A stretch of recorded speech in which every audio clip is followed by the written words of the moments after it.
Welcome to the Quiet Warrior Show, where we help top leaders find their pathway to incredible success and a lifetime of happiness. Here is your host, Tom Dutta, the Quiet Warrior.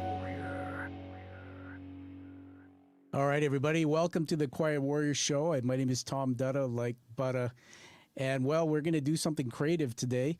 We have a guest scheduled, and this sometimes happens. The guest hasn't quite entered the studio. So I'm going to take this as an opportunity to do something I've never done before, but record a promotion short that we can weave into the final production. So you're here on the Quiet Warrior Show. What is it? It's live streaming. Live streaming is the next generation. I call it leveling up in podcasting. We're live on LinkedIn, Facebook, YouTube, and Twitter. See the hands going there? It's because social media is all over the world. I'm trying to show you that with my hands here. And that is awesome. We produce this. It'll be produced and released later as a podcast on all international podcast channels, wherever you enjoy your podcast. And also a YouTube live production, which will be a reveal or a premiere video, as we like to call it. Our guest today, and if we don't have her on, we'll use this as a promotion video, as I mentioned. There might be a difference in daylight savings, I'm not sure, but we're going to continue on here live, is a lady named Michelle Rapkin. Now, I'm impressed with Michelle. Let me tell you a little bit about her. She's a 3-time cancer survivor. She was first diagnosed with non-Hodgkin's lymphoma in 2000. Are you shaking already with emotion? She's intimately acquainted with the ins and outs of cancer. She's a graduate of Cornell University. She spent over 30 years in the publishing industry. Get this, everyone. She's worked on hundreds of books, including more than a dozen New York Times bestsellers. She's the editorial founder of Crossings Book Club, and she lives in Ocean Grove, New Jersey, just steps from the beach, her happy place. That was my attempt as a Canadian on the west coast of British Columbia here to be from New York. Now, I understand also she has a little dog by the name of Maxie that hangs out with her. So we'll be looking forward to having her on the show. Let me just add in a couple more things before we wrap up this intro. We're going to be sharing, I'll put it on the screen here, her book, Cancer Sucks, But You'll Get Through It. Now, I'll tell you, I've read it. I'm going to be revealing a special review for it. And what's awesome about the book is, let me give you a heads up on some of the things that are in it that we might talk about. Why cancer sucks. She calls Earth versus planet cancer. She refers to these two entities, which is very clever. How do you know your doctor's an oncologist?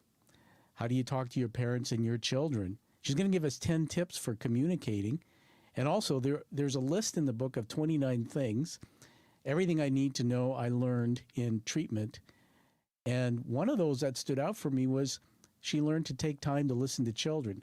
Now, how many of us in today's world, and maybe reflecting on our past life like me as a traveling executive in my life, when my daughter was little, think back about, boy, I wish I'd spend more time with my children. And it gets better. She has coined the phrase, become the CEO of your health. Well, certainly in her context, and always get a second opinion, but how do you know if your doctor is an oncologist? She's going to talk about that.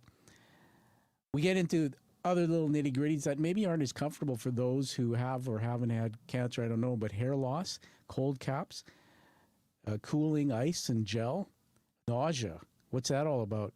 Taking naps. Fatigue is invisible, she says. Things happen with your skin. Neuropathy, that's damage to your hands and feet, the nerves. And then there's the big part, which I'm a big advocate because I'm a neuroscience specialist, is sleep. How does that affect when you have cancer and you're in treatment? She talks about weight management, a big one, managing pain. You know, some of the things she talks about in the managing pain section in her book, Cancer Sucks, But You'll Get Through It. She's developed a new philosophy. I only dread one day at a time. I just love that. But I reflect on this piece that this could apply to anybody who's dealing with pain in their life. And how do you know when you're coping?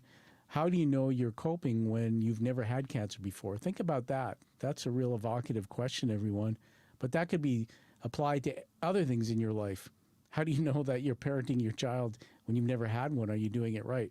How do I know that I'm doing the right things recovering from a brain injury, which I had in 2018, which I'm much further past now. Many of my followers, you've heard about that.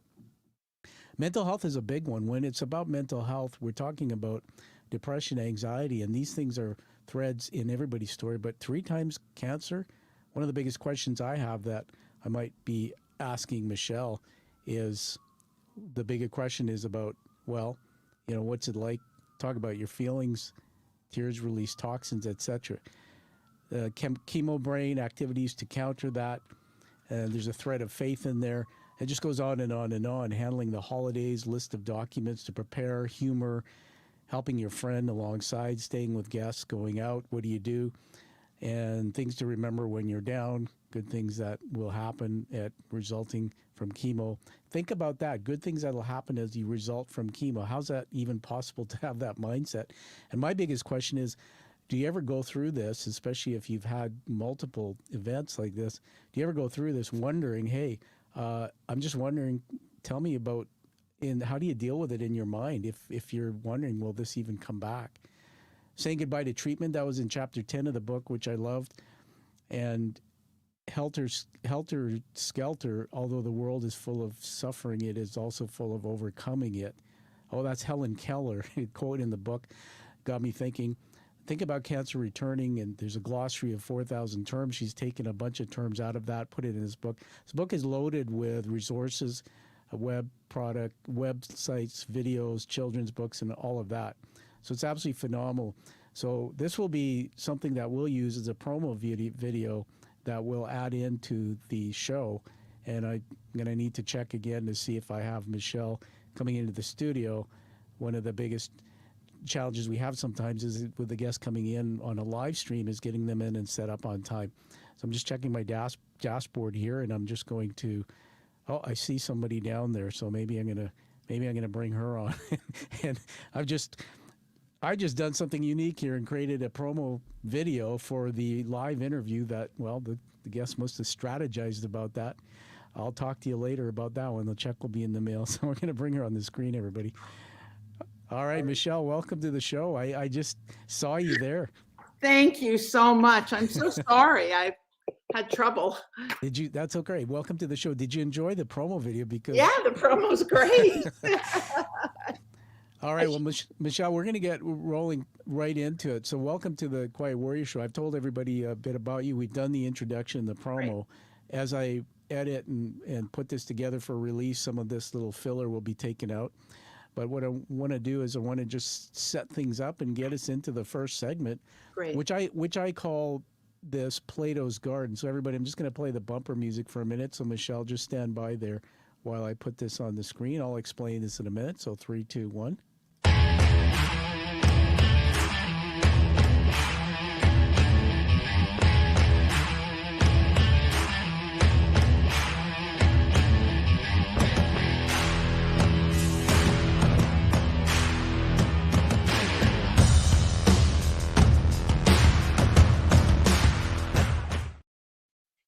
Welcome back.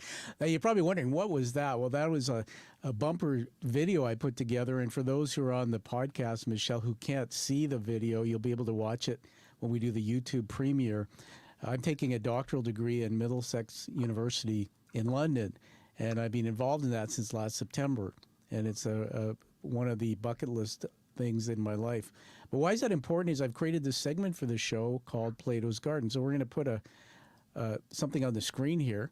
So you can just see a copy of Michelle's book there, and just stand by, everybody. I'm going to try and advance that slide. So Michelle, I'm just going to try to change something here with that. So just give me a moment to advance the presentation. Just hold on, stand by. All right, let's see if I can get that removed and added back here.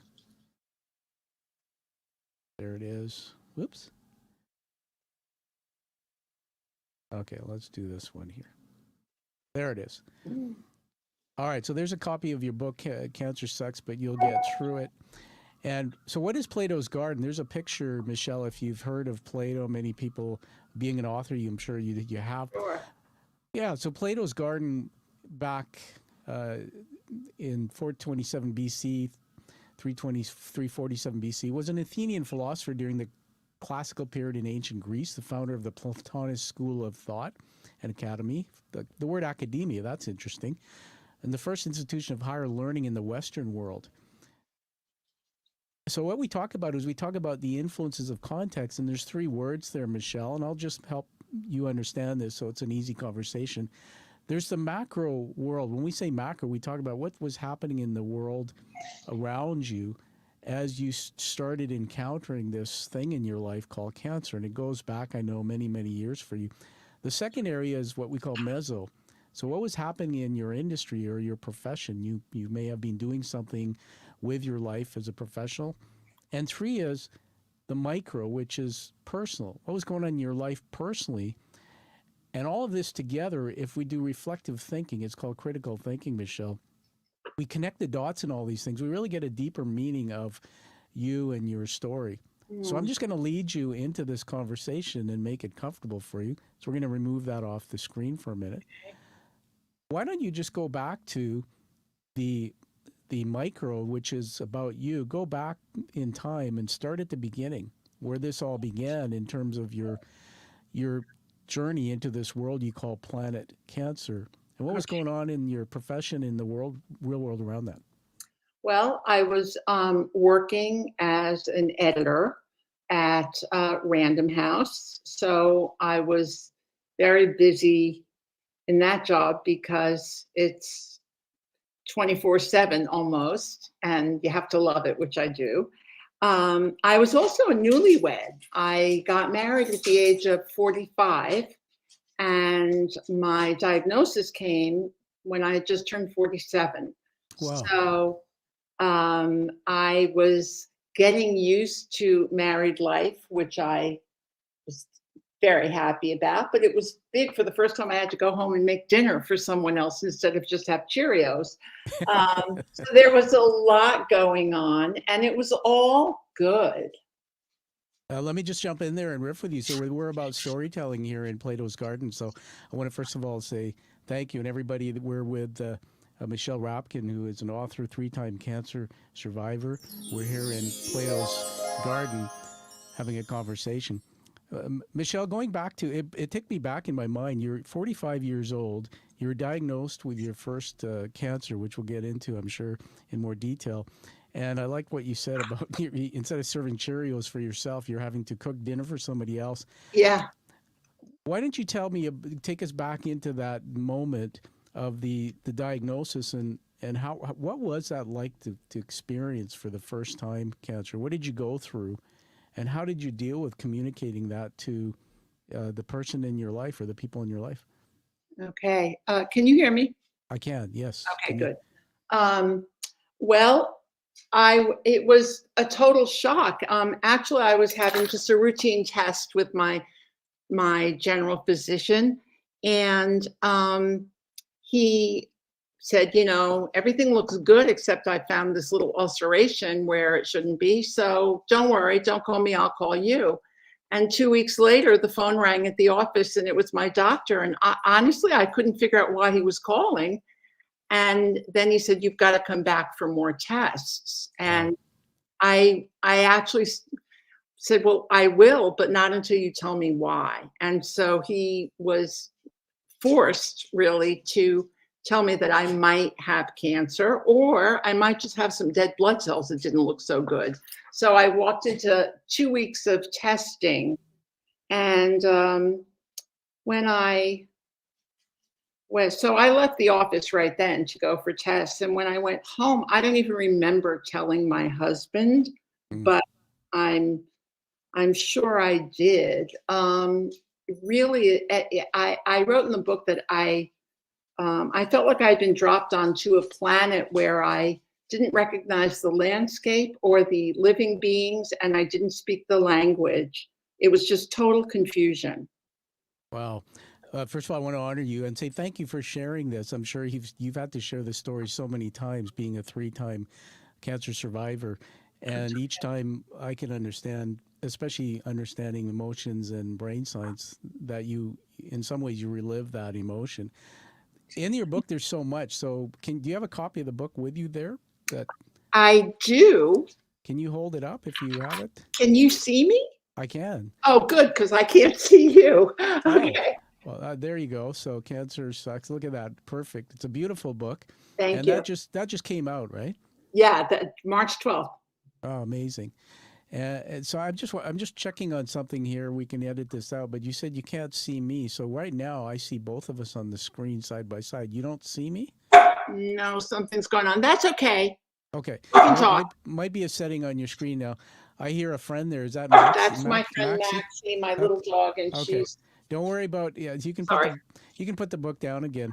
Okay. One of the things I love is that I wrote a note here ask you about Maxie. What kind of dog is that? Oh, she's a little mixed breed mutt that I adopted from the streets of Manhattan 14 years ago, and she's my pal. She's a welcome on the show, and you know what? Just let's keep it real. That's what I like about this is have her there. You can what a sweetie. Say Hi, hi, Max. Maxie. Hi, Maxie. I'm sure you might be able to hear Maxie. Be quiet now, Maxie. Okay. All right. Michelle, just comparing a little story here. I had a miniature Shih Tzu Shadow, baby Shadow. She was 16 years. She lived past her prime, but she passed. She used to be right here below my chair when I was doing my show. So seeing your Maxie, I'm living vicariously. So thank you. Oh, that makes it so sweet. Maxie is 14, and I've told her that Yeah. she's got to stick around. Yeah. So getting back into Plato's Garden, everybody, we're here just learning more about this story.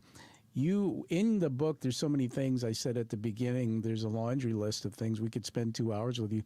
The first one was doctor versus oncologist. Tell us about that. You talk about how you can tell if your doctor is an oncologist. Give us a couple thoughts. Oh, well, actually, those are sort of some jokes that I have in the book. I try to I tried in this book to really go into body, mind, and spirit, and delve into that for people who are dealing with cancer. So I wrote. He tries to explain to you why a low grade on your report is better than a high grade. He talks a lot about trials, but as far as you know, he's not a lawyer or a judge.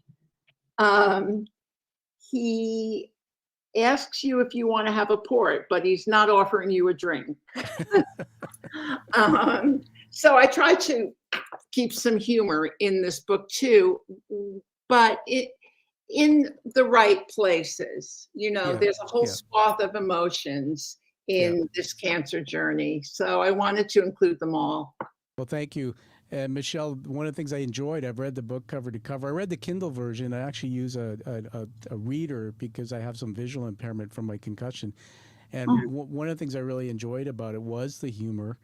And having gone through depression myself when I had my concussion 5 years ago, we know what the humor does, releasing certain chemicals in the brain, and I really appreciated that. Don't worry about Maxie there. We'll be just fine with that. Okay, thank you. So I wanted to now just get back into, we're here in Plato's Garden. It's about connecting all the dots. When you talk about telling other people. Let me just take her out. Sure. Okay, let me just get her. Right. Okay. Sorry. All right. I'm sorry. Not a problem. That's why I love live streaming, because we get to see what life's really about. Hey everybody. I used to back in my days of being a business executive, chief executive officer at one point. Do you remember doing Zooms with your team? I had teams in different parts of Canada, and I had my little dog, and the dog would be barking, the kids would be running around, you'd be going, shh, quiet, shut. And now we've come full circle, Michelle, with COVID-19 and post-COVID and a new world. And you know what? People just accept that it's actually refreshing to be having life appear in front of us. So if you need to take a moment to tend to Maxie there, just let me know and I'll just keep rambling. But going back to... Thank you, but she's okay now. Okay, great.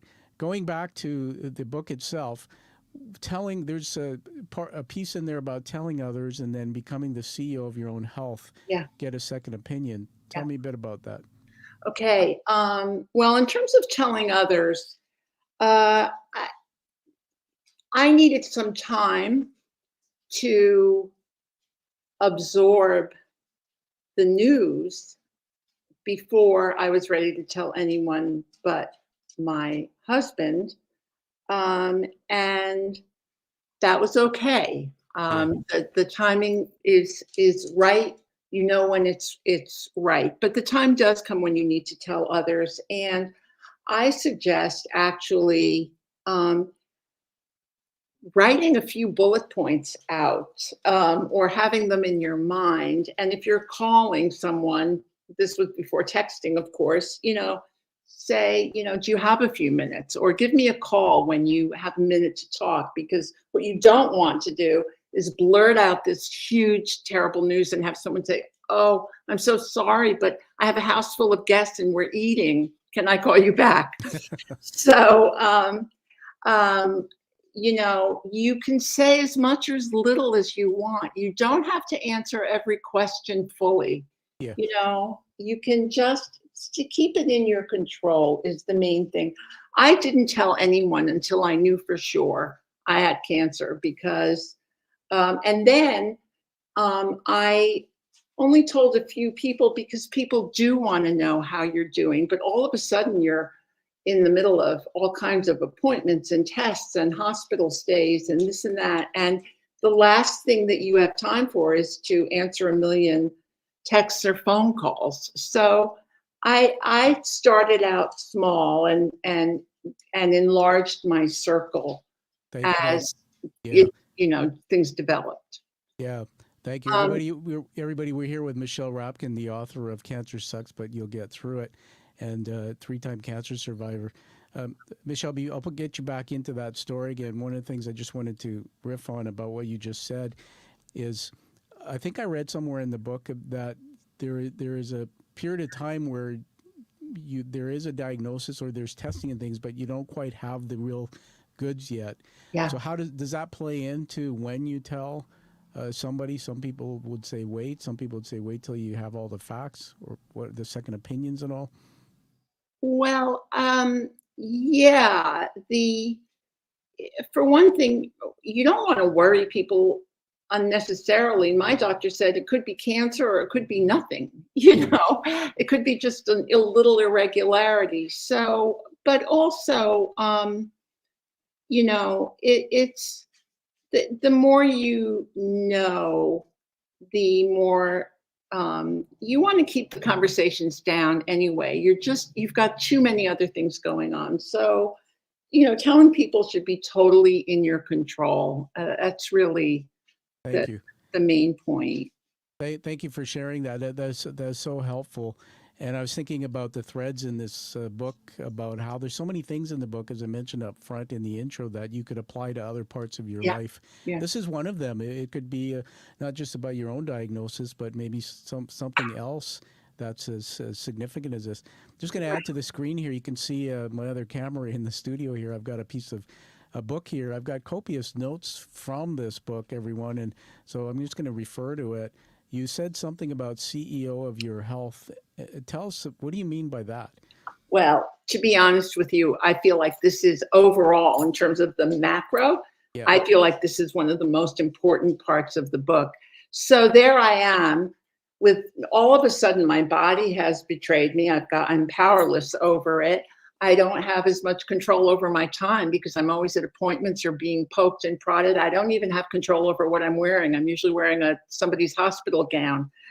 And I was feeling that way. And then at one point early on, I thought, actually, the minute you were diagnosed, you were named CEO of a major health concern, and that's yours.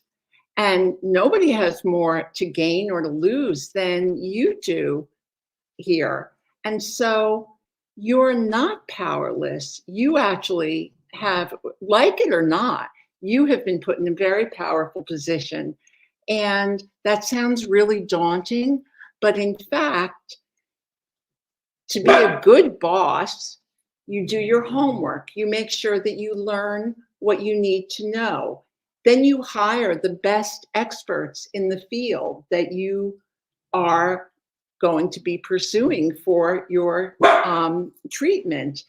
And then when you interview people, because you're the CEO, you're actually hiring, you're choosing who's going to be your oncologist. You don't have to go to the first oncologist you see. You, in fact, insurance companies pay for a second opinion when it comes to cancer. So if that's the case in the States, it's a good idea. And then you have a basis. One thing that I learned was, does this person treat me the way I think that they would treat their spouse or their child or their parent? Or do they listen to me? Will they explain things until I feel like I have a grasp on the answer? When you're interviewing with an oncologist or anyone, it's the first date. So it's not going to get better than it is right then and there. And this is going to be a long relationship. You're going to have a relationship with this person for a long time, even when you're just going for checkups. So it's very important to choose the right doctor and to remember you are the final decision maker. Yeah. And, power, a feeling of power, I think it energizes mentally and even physically. A feeling of powerlessness, to me, is very draining, and it makes me just want to go to sleep. So, and talk about transferable. I mean, it could be cancer, it could be any illness, it could be really most situations in your life. Absolutely. I just want to jump in there and riff on that for a minute. So the one thing that strikes me when I everybody, we're getting a bit of a show from the dog Maxie there. We just had her on screen. She's cute. So don't worry about Maxie there. You know what? This is just part of the show that I'm enjoying. She's probably talking and telling us. She's probably contributing, saying, "I read that book too, and I have something to say about it." Yeah. She might want to go out though. I'm listening to you, but let me. No. Okay, let's keep going. Okay, if you do need to let her out, please do. Thank you. So going back, everybody, we're just in Plato's Garden here, and then we're talking about the story of Michelle. Michelle, just quickly, what kind of cancer was it again, for those who don't? Non-Hodgkin's lymphoma. Okay, and so you were diagnosed at 47, and then for a long time. Just tell us the timeline. So you went into remission, and then so you've had it 3 times, right? Yeah, I was diagnosed in 2001. And I went into remission at the end of that year. And I stayed in remission for 16 years. And in 2017, I had some odd symptoms that I went to the doctor for, and it had returned 16 years later. Wow. And I went in, I had treatment again, went into remission, and it came back in 2018 at the end of the year. But now I'm in my 5th year of remission. Oh, that's amazing. We're just going to give you a big round of applause. That's so nice. Again, I put myself, for those listening to the podcast, you can't see it, but I've put them on the screen here. And if you're watching the future YouTube premiere release we're going to do, you're going to see that I have another camera in the studio, and I've got some notes here. Just drawing a timeline. What's remarkable to me, and I'll just remove that off the screen, is playing this back just so everybody can visualize this. Married at age 45, 2 years later, age 47, diagnosed with the cancer. 1 year of treatment into remission, 16 years, no cancer. 2016, came back, treatment, etc. 2018, back again, 3rd time, and here we are in 2024, and your cancer, you're in remission. In the book, they talk about definitions, and I didn't understand always terminology. So what I find helpful of your book is terminology. So you explain what remission is. Yeah. But I got to say this, and it's a compliment to you. You've got such a great disposition. You're smiling, you're happy, and you would never know. And I'm just going to add this to it, that many, many years ago, I had another woman on my show. She was 12 or young. No, it was her mother, and her daughter had cancer at age 12. And in the book, she had written about the experience being alongside her, Michelle.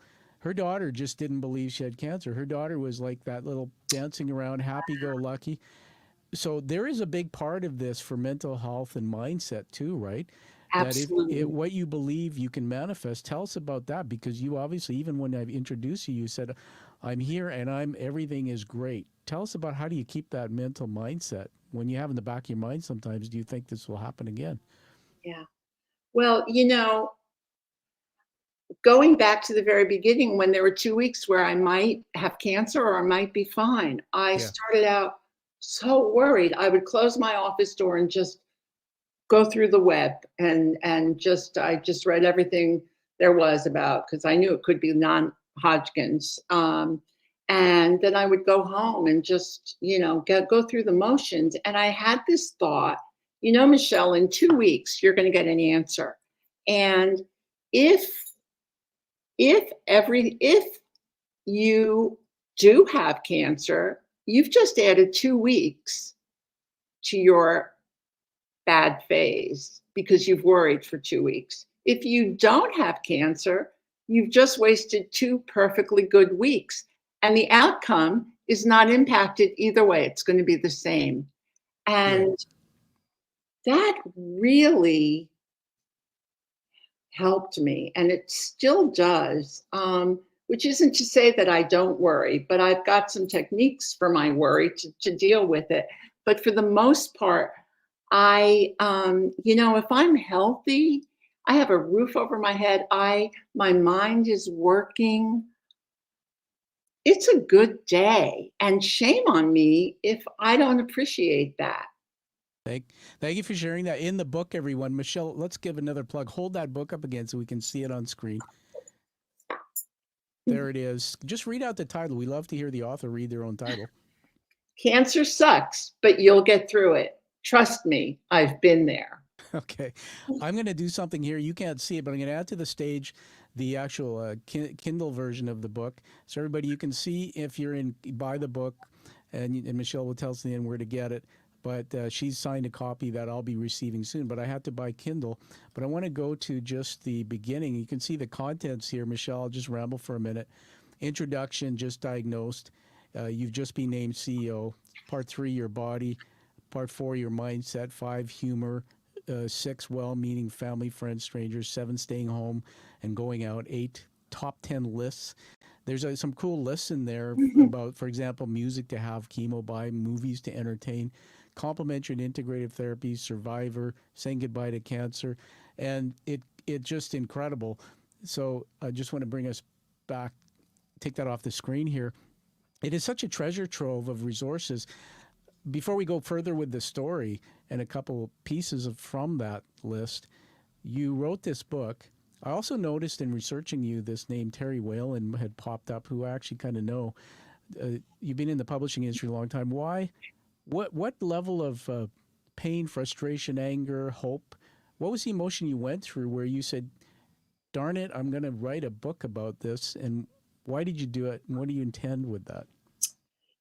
Again, after I visited my doctor and had those tests, the day that he called the first time to tell me something was wrong, what did I do after those tests? I went straight to the bookstore and went straight to the cancer section. And there were a ton of memoirs.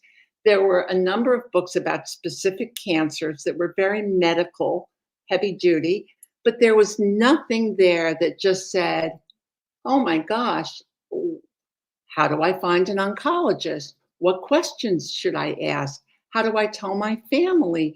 How am I going to choose a treatment? None of those things. And I was very disappointed. And honestly, the reason that I wrote this book is that it's the book that would have helped me a lot that first time that I learned I might have cancer, had it been on the shelves. And it wasn't there, so I wrote it. Uh, I love it. Again, we would give you a round of applause for writing that book. You're wonderful. I was reading in the book, and I'm a faith-based man. I mean, Jesus Christ is a big part Yes. of my life. When I fell on my head and had a brain injury in 2018, Mm. if you had met me back then, I couldn't speak properly. My gait was not working. I couldn't orate. I still struggle with a bit of double vision and light sensitivity. Most people don't know that unless I talk about it. The reason why I honored you for what you said is, in my faith, and you've written about faith in your book, so you Yes. can certainly talk about that. In my faith, when I got sick, I turned to the Lord. I turned to pray Yes. because I was lost. I turned to what you just said. I was Googling online research on brain science, trying to Mhm. find my way. I couldn't find a book like yours. And then I discovered going through uh, therapy for mental health, particularly depression, Yeah.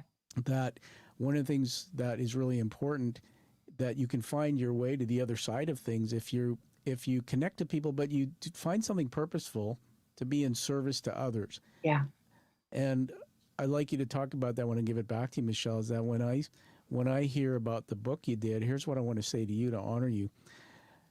That I think your book is a bestseller if somebody reads it and there's one thing in there that gives them hope and that changes their life. What do you think about that? I couldn't agree with you more. I couldn't agree with you more. All right. That's look at the smile on Michelle's face, everybody, and that's why you need to get the book. Authors don't, their work doesn't get known unless you read it. Post a review on Amazon, Goodreads.com, etc. But it's such a powerful book. It does refocus on some of the lists and things, America. However, this, I'm in Canada. This is an international show, but Yeah. most of it is applicable to anyone, and certainly now that I've read it, I can go out and use what you've done and find my own resources in Canada for cancer. Oh, good. I want to share with you just a really crossover thread. My brain goes in different directions here, and then I'll ask you to talk about something that I noted here, which was just let me just pull up my paper. Sorry, just It's okay. find my way here. Take your time. About managing pain. We'll get into that in a minute, because now that we know the journey, that it's interesting that I meet people through my show, and I think God sent you here for a reason, Michelle. Do you know how I had my fall and my injury in Yeah. 2018? This is an absolute true story. I was doing what's called the Ride to Conquer Cancer. 2 days on my bicycle. It's in Canada. Wow. We do 225 kilometers on my bicycle. So that's about 125 miles. Never did it before. This was August 2018. My dad had just passed away 6 months before Mm. from a heart attack in his home quietly. So I borrow a bike of my buddies. I train. Never had a bike. Never rode that distance. His daughter had leukemia when she was 12. She passed. And he started this ride with his wife to do something to build this whatever, giving back. And they were ready to cross the $1 million fundraising mark that year. So he said, over a beer on my patio, Tom, do you want to ride? And I said, sure, Roger. And he said, okay, it's this month. When I got to the starting line, and I trained hard and I was in great shape when I got there, never had cancer, but know a lot of people that did, like yourself. I stood there as the sun came up and there was 2,000 bicycles. I looked to my left and right, 2,000 bicycles. Half of them had yellow flags. The announcer got on stage, Michelle, and they said, okay, look around you and look at all these yellow flags. Those are people who are either battling cancer or have had cancer. Wow. Michelle, I was riding that ride and I never complained anymore, because there were people passing me on my bike and I was kind of like shaking my fist going, why I oughta, and they had a yellow flag on, and I would get to the 20-kilometer pit stops to go get refreshed and talk to some of these people and say, what's your issue? And I'm in third round chemo, and they're riding this bike Amazing. ride. Isn't that amazing? Yeah. Amazing. That's why people like you, I believe, are God sent. You're here doing God's work in the world, and you were given that cross to bear, I believe, to do what you're doing. So congratulations. Where do you know Terry Whalen? It's just a name that I came across. Yeah. Yeah. I met Terry Whalen decades ago at a writers conference, and he's a pillar in the industry. He is. I won't mention names because I don't want to plug other publishers, but he's a literary agent or something. He definitely is. My first book published through a publisher where he works, and that's how I got to know him. And I actually, shameless plug for my show, but somewhere in the archives, you might want to listen to it and give me feedback. I did an interview of Terry, and it was called The 10 Myths of Publishing. Oh, I will definitely listen to that. And there's fascinating things. Everybody, if you want to write a book or know how to take a story and write a book, read Michelle's and copy her philosophy of what you do with your story. Amazing. Let's get back into the story again. And Dog Maxie, we just want to say thank you because you're doing amazing. Yes, uh, verbal. yeah, exactly. Let's get back into just a bit about from the book or whatever you want to say about managing pain, because people who've had cancer might understand. Most people don't. What are some Yeah. of the things, techniques? Well, uh, for one thing, sometimes we assume that we make assumptions, and in this case, one being that if you have cancer, if you're in treatment for cancer, you're going to be in pain and you've got to keep a stiff upper lip. And you know what? Painkillers were made for a reason. And of course, they have to be used wisely, sparingly, under the auspices of a doctor, all of that. But I was surprised to learn that the body has so much energy, a certain amount of energy, and it has to figure out how to use that energy. And if your body is fighting pain, then that's energy that's being taken away from healing. Your body can't necessarily do two things at once when it comes to this. Mm. And so tell your nurse, your doctor, tell people when you're in pain, because a lot of progress has been made in terms of reducing or pain, and that goes for nausea. I would get so nauseous, and my doctor gave me a little pill it's called Zofran. You just put it under your tongue. It's like nitroglycerin. And it's amazing. My nausea would pass within seconds. And I went back to the doctor and said, why does it work so fast? He said, because it's actually going straight to your brain and telling your brain to pretend that you're not nauseous. Oh, Isn't that goodness. incredible? Yeah, absolutely. That's So remarkable. yeah. So really, don't wait for your doctor to ask you if you're having physical issues. Offer that, tell that, and see what kind of help you can get. Also, I'm a big fan of lists and journals, and keep a pain journal, because if you can identify a pattern of your pain, that can also help your doctor or nurse Yeah. figure out, what kind of treatment to give it. The most important thing though is just do not be a martyr. Pain, yes, we all experience pain, and yes, pain is involved in dealing with cancer in many cases, but it can be minimized if we just go to the right go talk about it and get some help. Yeah, thank you. And if you want to bring Maxie up on your lap there, if it makes, is it a him or a her? It's a her, If it, actually. if it makes her more comfortable, we'll welcome her onto the scene here. Maxie. Now we have another guest, a furry friend. Yeah. Going back to what you said, I want to just tell you why it touched my heart. It actually connects to a thread in my story again, and that's really, everybody, when we tell stories or narrative, that's the power of my show, and why I think in life our brains remember stories, narrative more than just facts, figures. Right. You see, Michelle could have written a book, come on here and said, facts and figures. Here's the percentage of people get cancer, the percentage that don't. Here's facts, more figures. There's no connection, but when there's a connection that hits emotion, when I feel something, oxytocin in my brain is flowing. That creates trust and rapport and all these things that I know. And so I want to, hey, Michelle, why don't you stay a while? I want to learn more from you. And so you're seeing the power of this interview, and why taking a story like hers, which was tragedy turned into, triumph in many ways, is a really important thing that she shares. Going back to the pain journal, when I had my brain injury, my first interaction with a neuroscientist, they said, describe your headache. I'd never Wow. described my headache. Yeah. It's like, I have a headache. No, Right. describe it. And the same thing when I went into psychiatry for depression. Describe. Michelle, I learned one thing, that when you're in depression, it's the one area, psychiatrists of medicine, where they don't actually touch the body part they're treating, which is Right. the brain. Right. So it's like the person on the other side of you is saying, tell me, describe, and their brain is taking that info, and then they're thinking about what they learned in school or whatever, medicine, they're coming back with the diagnosis, with the treatment.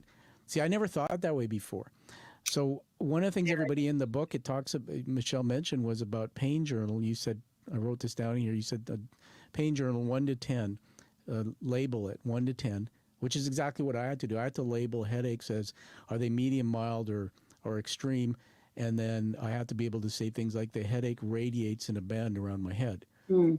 This book that you've written that I really enjoyed, and we're telling everybody about, cancer sucks, but you'll get through it, actually gives you these techniques about how to actually work with and manage the pain. So we'll be talking about journaling and things. I want to touch on mental health, but as I do that, I want to also, I know you're at the time when you said you're married and you had to communicate this to your husband.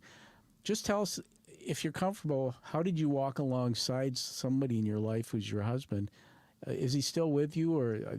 No, my husband died in 2008. So I'm we so were sorry. only married for a little over 10 years, but Oh my. he was my present from God, Yeah. and it was a wonderful time, and my life is still better because of that marriage and him. Yeah, thank you, everybody. There it is again. I mean, that positivity. And by the way, we honor what you said. We're sorry for your loss. Thank you. Looking back at my paper in the timeline, 16 years. You were diagnosed in 2001. 16 years without. Married at age 45. He passed age 53. It's like, wow, that Mhm. adds more to your story, dear, Yeah. about how you actually navigate that. But going back to that, how did you? If somebody's with someone, they're married, how did you walk alongside? Any tips on that? Because I know when I was crushed with the brain injury, I didn't realize, but my wife suffers Yeah. as much. And they Yeah. told me that she's going through it with you. Yes. Yes. People who are, now I understand. My husband he was very ill for a relatively short Yeah. time.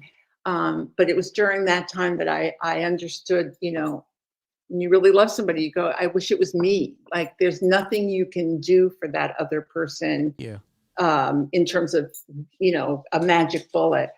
But, you know, uh, I have a section. I'm not sure if this is answering your question, but I do have a section in the book about family and friends and what Yeah. you can do to help, and what you should do and what you shouldn't do, what you should say to your friend who has cancer and what you shouldn't say. Don't say, wow, you're really lucky. It's just that kind. It could be a different kind, Um, but my husband was he was very he was very proactive. If he first of all, he was also a great man of faith, and so you know I know that he was relying on God, as was I. Not not so much for a cure. I wasn't sure that I would be cured. Bad things happen to believers, and Yes. we're not immune from Yeah. life, and this is part of life. But Absolutely. I prayed for peace, and so did Bob, and for wisdom, and Mm. but he also took care of himself. And Mm. I think that's a big thing for someone Yeah. who's walking alongside of you, Yeah. is if you are so busy seeing to the other person's needs, and if you empty your own gas tank, you're gonna be stuck, and you're not gonna be able to help anyone, yourself or your loved one. So Yeah. I Thank think you. that was big. Well, first of all, thank you. We honor you again, and I'm sorry for the loss of Bob. I'm glad you said his name, because I wrote it down here. What's his name? Aw, And I'd like to, as I produce the show, not offer, but with your permission, dedicate the show also to Bob, who I thank you. think was a heroic figure, a Can I show you protagonist. my wedding picture? Absolutely. Let's full screen it so we can get that on there. Oh my, where was that? That was in Grace Church in New York City, Grace Oh, Episcopal Church. oh my goodness. Now Yeah. I'm not. I have been to New York once, but whereabouts would that be? That location compared to say It's in, downtown? in Greenwich Village, Okay. in the, just east of Fifth Avenue on 10th Street. And what did he do for a living, or did he have a profession? Yeah, well, he spent most of his career in the military, but and when we got married, he moved to New York City for me. He was out of the military, and he worked for an airline as the Yeah. liaison between the airline and military charters around the world. How did you two? How did you and Bob meet? Oh, that's another show. But I was visiting a stranger who I'd met on a plane. We'd shared a 9-hour flight actually from the Frankfurt Book Fair, which is a big publishing event once a year in Germany, back to New York. And we started talking. And 3 months later, I was at her house for the weekend in Tennessee. I'd never been in Chattanooga before. And I had breakfast with her and her husband and her husband's business partner. And 2 years later, I married the business partner. That was Bob. Oh, that's a great story. Yeah. I was reading the book, and they say everybody does for their own timeline, and they have their own mindset about how much they include in their story. And I was looking for more about who's this guy. I mean, how did he get through? Let me make a couple of comments, and then we'll get back into the last segment of the show as we move through the latter stage to wrapping up. We could have you back again for sure. There's so much we'd like to talk about. Let me just put on the screen here again, everybody. The image, if you're on podcast, you won't see it, but if you're on video, you'll see it. That's a beautiful book cover. Cancer sucks, but you'll get through it. It's got 2 coffee cups. Just describe why it says what it does there. Well, you mean it says, "Trust me, I've been there." Yeah. Yeah. The first coffee cup doesn't have anything on it. The second one, it's one of these Starbucks kind of looking Yeah. brown cups. Yeah. Yeah. Well, it's because it's more fun to drink coffee with someone than alone. And sometimes really serious stuff gets said over coffee. And it's always great if somebody with experience can give you a few pointers if you're new at something. And I was new at cancer, and there was no other coffee cup there. So yeah, it's a clever cover, and bravo for that. It certainly gets attention. I like the color too. It's that's pleasing. the publisher. They did an amazing job. The art director, all him. That's fantastic. We'll make sure at the end you get to tell everybody where to get a copy of that. Okay. You said something so important when you were talking about Bob and the journey that everybody, what I took out of that personally was somebody told me when I was going through my own recovery from that brain injury and my wife, by the way, 28 years we've been married. She's wow, congratulations. Thank you. And my background was an executive leader, CEO type person. We met in the banking industry. Wow. And in COVID, she works for one of our biggest banks, still working. And they closed the branch she was at. She's in management, and she has a home office. So every day I'm in my studio now, and she's behind the wall there. I get to be that close to her. That's great. But when I went through my injury, I was a strong kind of Bob. If I gather what you said, he looked after himself. I was that guy, became a shell of myself. And what I realized is there was a period of time where I kept trying to worry about her. Is she okay? Is she okay? But what you said was so insightful. My words that were put your oxygen mask on first. There you go. And that's what you were telling us, is that you had to really, with your mindset, focus on, you had to do your business and at the same time be alongside Bob. And yes. So everybody, that's a hard dance to do. So read this book. You're going to get some more nuggets out of it. And maybe that's another book coming down the road. Who knows? And let's go back to my notes here. And the last piece I want to talk to you about, which is saying goodbye to treatment. There was a quote here from Helen Keller: although the world is full of suffering, it is also full of overcoming it. Thinking about the cancer returning. Talk to us about this whole piece, saying goodbye to treatment. Well, you look forward to the day that you're going to finish treatment. And then, at least for me, I approached my last chemo session a little bit hesitantly because, I'd gotten used to being pretty comfortable with the fact that even when I was sleeping or eating or anything else, my body was full of, poison chemo pumping through and killing all those cancer cells. And all of a sudden, I was going to be on my own, and all that chemo was going to dissipate and not be replaced. And then what? I sort of felt like I was being pushed off in a little rowboat by all the people who had taken care of me. And it took some time, and it really did take some time for me um, to re-enter Yeah. the fullness of life. And part of that is physical, because you may finish your treatment, but it takes 3 to 6 months. At least it did for me. And I had at different times surgery, chemo, and also a large immunotherapy treatment. You know, what you want is no evidence of disease at the end of the scan, and I call that NED, NED. Yeah. And that is the result that you want, which is remission. And oh my goodness, I just lost my train of thought. Yeah, no evidence of disease. We'll just pause here on Ned. If it comes back to you, that thought, just bring it Okay. back. But I think that was a part that, as I read the book, that's really what struck me towards the end. It was such a journey, because I've never had cancer, but I've certainly been around people and experienced their emotions. That, as well, let me just, and I'm not comparing here. I can only draw on my experiences in life. My father was in AA, Alcoholics Anonymous, for 26 years. He was a pretty bad alcoholic. He left home when I was 12. Wow.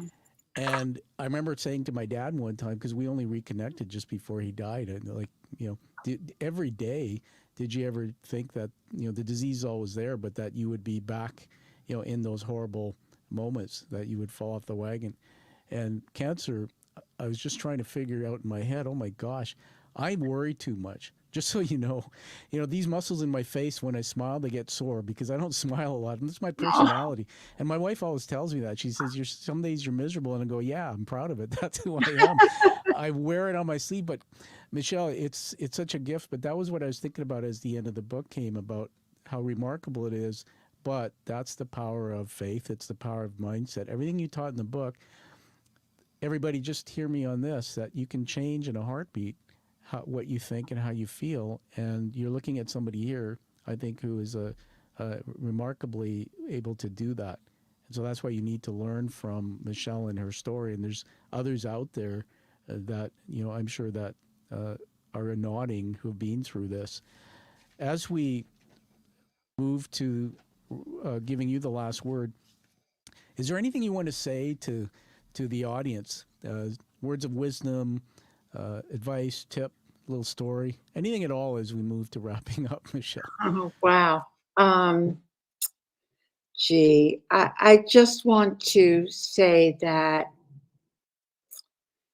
we all face our huge issues. Mine has been cancer. I'm no stranger to depression. We lose someone we love. And, Viktor Frankl, who was a psychiatrist and also a prisoner in Auschwitz concentration camp, wrote a book called Man's Search for Meaning. And in the book, he says that ultimately, we only have control over one thing. Human beings really only have control over one thing, and that is how we will respond to any given situation. And that's been very powerful for me. And so I guess I would encourage your listeners and viewers just to remember that, they have choices, they have power, and as we talked about a little bit earlier, we didn't get too much into it, but if you're a person of faith, that's going to be a big help. And if you're not, maybe you should just read a little bit, explore a little bit. You can have lots of time to think a little bit. But yeah, I'm meandering. No, it's great advice. And as we prepare to say goodbye, it's always emotional, and Yeah, that was authentic. And I like what you said in terms of faith. You know what, everybody, I have a relationship with Jesus Christ. My faith.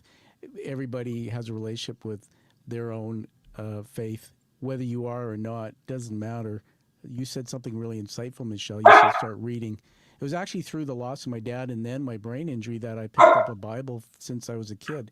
is And that right? what it taught me in the Bible, because the Bible, and I think you might agree, tell me that the Bible is really parables and stories written by others who are around Jesus, because there's only Right. so much time he was on the earth.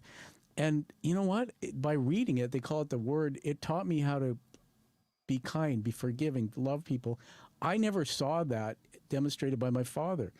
And so growing up in my life, I had some problems. I went through first marriage and I had some challenges with how I related to people. And I never really understood. And even in the Bible, when it talks about people who have had diseases and things, one thing you said, which really made me smile inside, is if you are into your faith, that doesn't mean you're not going to die from cancer. Right. It absolutely doesn't, Right. right?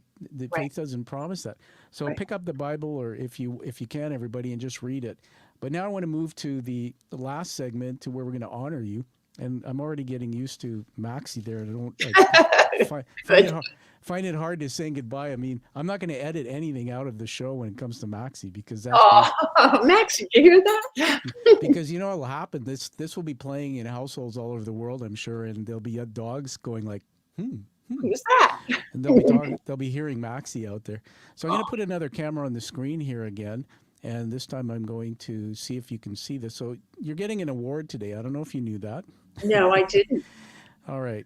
Well, this is the award. It's called a challenge coin, and I'm holding it up. So the front of the coin, these are hand painted, crafted in the United States. The front is the image of the show, and there's it's raised, beautiful. And then the back of it is actually, if you're familiar with Joseph Campbell's work, the hero's Sure. journey narrative, the actual detail of that narrative, Oh, which really, everybody, is about what we're seeing here in the hero's journey narrative. It's about learning there's threads connected to other stories, and you hit a wall in your life and you go seeking, and you take this dark night of the soul, they call it, to search what I'm going to do with this. And Michelle did that. She searched 3 times cancer. She wrote a book. Now she's dedicated her life to continuing to work with authors and her own work, but to serve others through the book. So you're being inducted into the Quiet Warrior tribe or community. So welcome aboard. thank you. That's such an honor. You're welcome. And we'll put a little on the screen here. Let's see if I can find. Oh, There it is. Some fireworks for you. that's so great. All right. So congratulations. So tell us where people can get a hold of you, the book. There might be a website or anything you want. Okay, well, I've just joined Facebook because of the book, so that people can be in touch with me. I'm Michelle Rapkin. I'm going to give my email address out. I'm sort of old fashioned, so Sure. mrapkin@mac.com, Mac, like a Mac computer. Yep. And honestly, don't feel like you're alone. Don't feel like, and if you feel like you're alone, email me or get to me on Facebook. The book is available on the web at the various booksellers, also at some, hopefully, brick and mortar stores, and if not, just they can order it for you. That's awesome. I want to just read out loud off my paper here. Thank you, Michelle, for connecting us. Wow, that's amazing, giving out your email. Let's create a tsunami of emails to show the love. I write these words down on my paper as I'm interviewing the guests. These are words to honor you. They're leadership words. They're not scripted. And so these are the 4 words that I attach to you in this show. 1 is heroine. You're heroic. 2 is happiness. It just comes out of you. 3 is maven. And I'm sure you may know of, but the book I totally do. Yeah, in the book Outliers by Malcolm Gladwell, they talk about a maven. So if you want to know something about cancer or getting through it, you see Michelle's picture. That's the maven. And 4 is love. It comes out of you, and it's just your smile. It's everything about you, your aura. And Bob was a lucky man, so is dog Maxie there, and all of our listeners and viewers. Just blessed to hear from you. So everybody, I'll announce as I close here also that I've read, as you know, the book from cover to cover. I am giving it a 5-star review. That'll be posted. That'll be posted very soon for you, and we'll be creating an image, a JPEG image, which I always do, which will be added into the show. You'll get a copy of that to use for your own purposes. So congratulations on your international Canadian review, eh? Thank you so much. And thank you for this. This time has just been such a gift to me, Tom. Thank you. And you have a new viewer and listener too, because I'm sure that I want to hear more from you. Yes, shameless plug, everybody. I never ask because I'm too humble. Go to YouTube and subscribe to the channel. That's the video piece that we're building. Subscribers matter to help us get word out about Michelle, but also the podcast, wherever you listen, subscribe to it. And Michelle, don't go away as I wrap the show up. Just stay on and chat with you for a quick minute. Good. But thank you so much for blessing us and being here. Welcome to the community. We're connected for life. We'll have you back. Thank you. I'm so glad. Thank you so much, Tom. You're welcome. Everybody, find that true purpose like you've seen here from Michelle. Live with that passion and live the life that you deserve, desire, and we'll see you all again on the Quiet Warrior Show. Thank you for listening to the Quiet Warrior Show. Create is a motive-based leadership development firm. www.kreat.ca.